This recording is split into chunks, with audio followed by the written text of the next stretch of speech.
I'm very, very tolerant on almost everything, but then there's certain things I'm not tolerant on, and I'm not tolerant on let's not experiment or let's not try Right. or let's not, Right. playing these what ifs. What if someone sees it and doesn't like it? That kind of stuff, right? Because I think that's just a clear anti-pattern. Give it a shot. Make a decision. Yeah. Decision doesn't have to be perfect. It's like, Colin Powell said, you're going to get 80% of your information and you just have to go. Right. And things aren't always going to be perfect, but if you wait until you get to the 100 and you get to perfection on there, you'll never pull trigger. Well, because they see that tip of the iceberg and they don't see the base of the iceberg. They don't see all the failures. They don't see all the failed experiments, all the stupid ideas. Some of the most brilliant ideas started off as stupid ideas, maybe even majority of them. Yeah. Right. Following the status quo can get you only so far. If you want to make a breakthrough, if you want to invent something new or make a huge leap in your own life or with technology or something else, you got to try something wild. Yeah. You got to color outside the lines a little bit sometimes. Well, no, I think all the time. I think it goes back to do the work. That is, tremendously exactly what it's saying is that you're going to resistance is real and resistance is your enemy. Yes.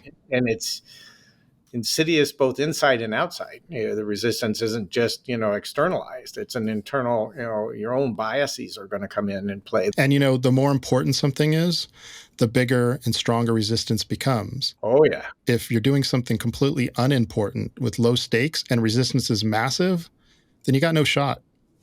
No. Because it's only going to get bigger, If you can't slay that tiny little dragon, then you're never going to be able to slay the dragon when it's like your career's on the line kind of thing, or you got to take a risk if you want to take it to the next level.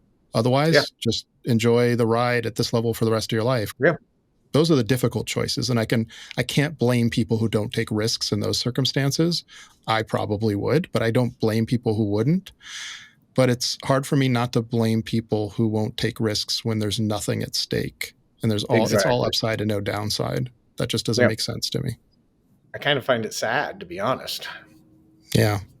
What's that saying, like the history is written by the victors. So it's kind of like, as long as you try enough times so that you actually do accomplish something big, nobody's going to remember unless you go back and show them later. That's my whole point with Mr. Beast. Like, if people weren't making documentaries, if he wasn't sharing, if he deleted all his old videos before he was popular, right, 99% of people who watch his content would have no idea that he wasn't an overnight success. They would just think he's an overnight success. In fact, it's kind of a good strategy to let people believe that to some degree, People want to believe that. But it's, overnight success, I don't even know if it even exists. I don't think it does. Yeah. It's certainly not the norm. Nope. I just don't think success comes to anybody as overnight. They just fall into it. You can think of any of the actors, that's another great trade craft in there that nobody realizes that how many years they worked at, shuffling tables, at, waiting on people and, doing this, doing these sideline acting before they got the break. Right. Well, any skill, right? I mean, you're born with a certain amount of talent. You can't control that, but what you can control is what you do, right? And after that, it's like repetition. It's a couple of things, right? It's repetition is super important, and then learning from your mistakes. If you can combine both of those things, you become unstoppable. Exactly. No, you're exactly right. I mean, actually, if I had to sum up today, like, what is your formula in one sentence for success, it would be that. It would be like, keep iterating. I mean, I don't want to say don't give up because it's like such a cliche, but like just keep going, keep trying over and over and over again. But that's not enough, right? Because if you keep trying the same thing that's not working, that's not that productive, right? But keep trying and then observe, be brutally honest with yourself, seek outside opinions. Like you said, like, the people you surround yourself with matters. If you surround yourself with yes men, people would just like say, oh, you're wonderful, everything you do, you're going to end up being horrible, right? Because you're never going to fix the problems, and you're never going to know what is truly good that you can do more of. You need people, and again, it goes back to this Mr. Beast. He was telling me, like he said, I was so fortunate that I was obsessed and I surrounded myself by accident with other people who were just as obsessed as I was. And they were Right. also like really honest. If I made a video and it was garbage, they'd just roast me.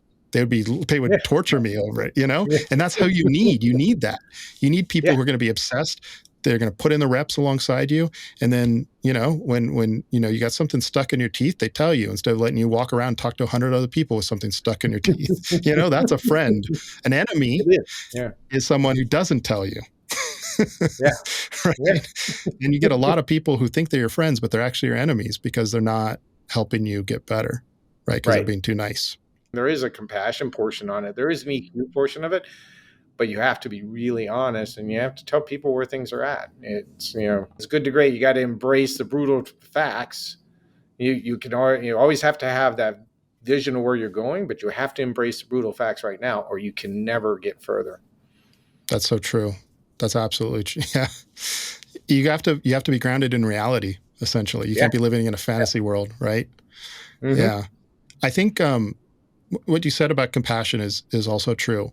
I think the way I think about it is, you should be compassionate to everybody. You should be nice to everybody. Right. But when Right. you have a circle of people who are trying to accomplish a mission, and you've developed trust, mutual trust, where Yep. we all know we have each other's back. We're all kind of trying to accomplish the same thing. We all know that we're not going to hurt each other.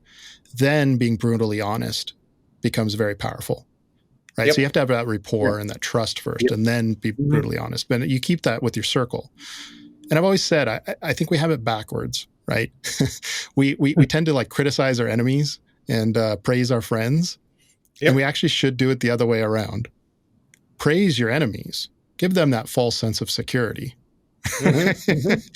And criticize your friends, but with trust and, with compassion. But, like they know it, you're not trying to belittle them. You're trying to help them.